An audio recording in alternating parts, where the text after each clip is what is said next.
কেবল দালান কোঠা নয়, প্রাথমিক শিক্ষকদের সঠিক প্রশিক্ষণ ও মূল্যবোধ ভিত্তিক শিক্ষার মাধ্যমে সমাজ পরিবর্তন সম্ভব বলে মনে করেন বিএনপির চেয়ারম্যান তারেক রহমান। দুর্নীতি নির্মূল ও আইন শৃঙ্খলা পরিস্থিতির উন্নয়নকে অগ্রাধিকার দিয়ে দেশকে এগিয়ে নিতে সবার সহযোগিতা প্রত্যাশা করছেন তিনি। শনিবার দুপুরে গুলশানের বিচারপতি শাহাবুদ্দিন আহমেদ পার্কের উন্মুক্ত স্থানে আমরা ভাবনায় বাংলাদেশ শীর্ষক জাতীয় রিল মেকিং প্রতিযোগিতার বিজয়ীদের সঙ্গে এক আলাপচারিতায় তিনি এসব কথা বলেন। অনুষ্ঠানে তার সঙ্গে ছিলেন মেয়ে ব্যারিস্টার জাইমা রহমান।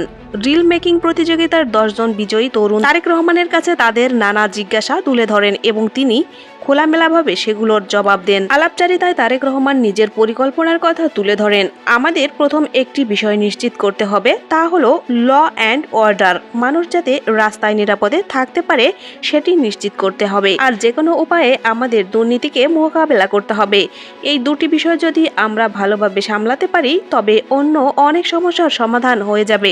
সামাজিক সুরক্ষা কর্মসূচি সম্পর্কে এক প্রশ্নের জবাবে তারেক রহমান বলেন, বর্তমানে সরকারের অধীনে 138টি বিচ্ছিন্ন প্রকল্প রয়েছে যেখানে সম্পদের অপচয় ও দুর্নীতির সুযোগ থাকে।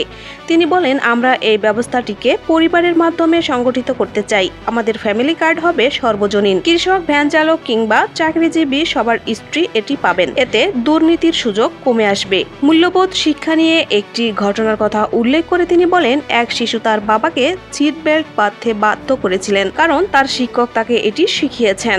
তারেক রহমান বলেন, আমাদের লক্ষ্য কেবল 3-4 তলা স্কুল বিল্ডিং বানানো নয়, বরং বাজেট দিয়ে প্রাথমিক শিক্ষকদের আরো যোগ্য ও প্রশিক্ষিত করা। পাঠ্যক্রমে একাডেমিক শিক্ষার পাশাপাশি সামাজিক ও ধর্মীয় মূল্যবোধ যুক্ত করতে হবে। ছোটবেলা থেকে বাচ্চাদের যদি ন্যায়, অন্যায় ও সাদা কালোর পার্থক্য শেখানো যায় তবে তারাই বড় হয়ে সমাজের প্রিমিয়াম পার্ট হিসেবে দুর্নীতি ও সাইবার বুলিং এর মতো অপরাধ রুখে দাঁড়াবে। অনলাইনে হয়রানি বা সাইবার বুলিং রোধে ব্যারিস্টার জাইমা রহমান তার ভাবনা তুলে ধরেন।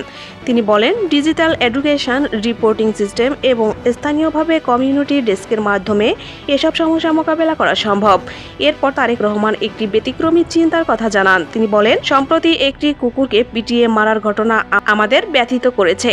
আমরা ভাবছি প্রাথমিক বা মাধ্যমিক পর্যায়ে 3-4 জন বন্ধু একটি টিম করে কোনো একটি প্রাণী যেমন গরু, হাঁস, বিড়াল বা পাখি পালনের দায়িত্ব দেওয়া যায় কিনা, যার উপর তাদের পরীক্ষা নেওয়া হবে। এতে শিশুদের মধ্যে মমতা ও দায়িত্ববোধ বাড়বে। তিনি আরও জানান, ফেসবুকে অফিস বাংলাদেশ আনার বিষয়েও তাদের চিন্তা রয়েছে।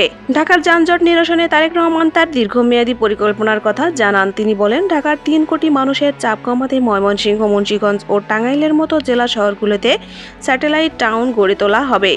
রেলের গতি বাড়িয়ে এই শহরগুলোকে ঢাকার সঙ্গে যুক্ত করা হবে যাতে মানুষ 1 ঘন্টায় যাতায়াত করতে পারে।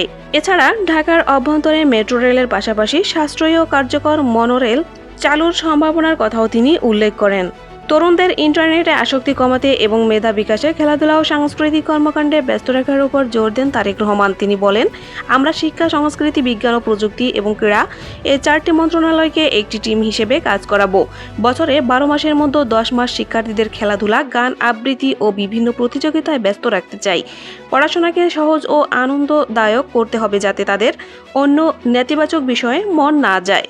এতক্ষণ সাথে থাকার জন্য ধন্যবাদ। অনুরোধ থাকবে চ্যানেলটি সাবস্ক্রাইব করে বেল আইকনে ক্লিক করুন এবং মতামত কমেন্টে জানাতে ভুলবেন না। আল্লাহ হাফেজ।